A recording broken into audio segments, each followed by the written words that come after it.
Minecraft Legends is a throwback to games where resource management isn't as important as personally leading your army into the fray, which sounds at odds with the resource-hungry nature of Minecraft.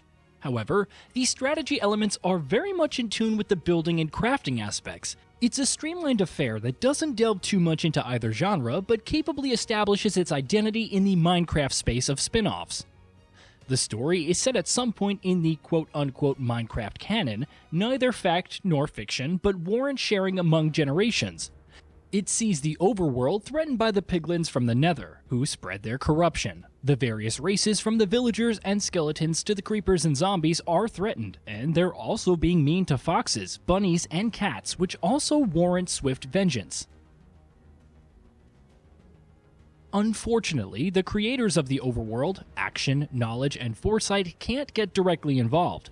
That's where you, the hero, come in. With a trusty steed, rather forcefully pressed into your service, you explore the overworld and assail the piglins at every turn. You've probably heard this setup several times before, but as cliche as it is, Minecraft Legends makes it work thanks to some solid voice acting and cinematic direction.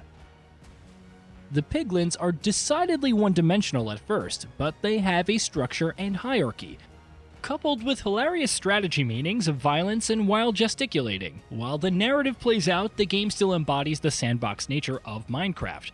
Various hordes are detailed beforehand, and major occurrences get their focus while the three creators chime in with advice and quips. However, for the most part, the campaign involves going about things at your own pace. Fighting the piglins alone isn't the most conductive strategy, so an army of your own is necessary. The allays help in this respect, autonomously building structures and gathering resources. Position a resource allay on a patch of land with resources and they'll automatically start mining. No manual labor required. Meanwhile, you can task your building allay with creating spawners for your units, towers, including those that rain down arrows, walls, masonries, and whatnot. You have cobblestone golems and arrow golems initially, and can only gather wood and stone. The beginning is pretty straightforward. Go here and take down some piglin outposts. Go there and destroy some portals. Guide units here, defend a village there, and so forth. It's a bit slow, but you're let loose into the overworld soon enough. The piglins' war effort significantly increases over time, as seen with the different kinds of hordes. For example, the Horde of the Hunt doesn't care for defense, choosing to assail you relentlessly. Another horde has reinforced its portal, making it invulnerable, so you must destroy the surrounding structures before damaging it. Piglins become more aggressive in these massive outposts, and there are also bombarders, heavier units including a tanky tower smasher, enemy arrow towers, and much more to deal with throughout the campaign. It's tough, so you should prepare first before tackling the hordes. Fortunately, as the world opens up and you collect more materials like gold and prismarine, you can invest in new improvements for the Well of Fate hub. These allow for gathering materials like coal, diamond, redstone, and iron, which opens up new player building melodies that can improve existing towers and walls, or act as straight upgrades to existing structures. Some improvements also increase the cap on resources, which is necessary for unlocking later improvements. The complexity builds as you unlock more resources, songs, and units, but it's never overwhelming. After the initial few, you can unlock improvements as you see fit. Gathering resources is also easy thanks to the allays, and even if your units fall, building more spawners and generating more is a painless process.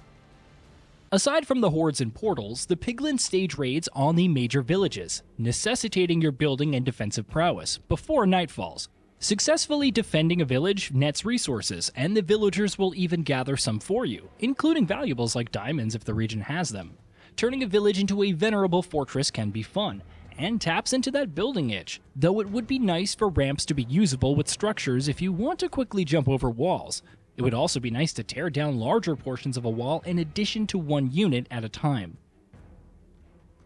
In the overworld, you can assault minor outposts to obtain resources like gold for your upgrades. Some even provide additional allays for your building and resource gathering needs, though you'll need a piglin key, which are earned by slaying piglins in the wild. It's also possible to visit the homesteads of different races and rally them to your cause. Recruit some skeleton archers for more ranged damage or creepers for some good old-fashioned explosions.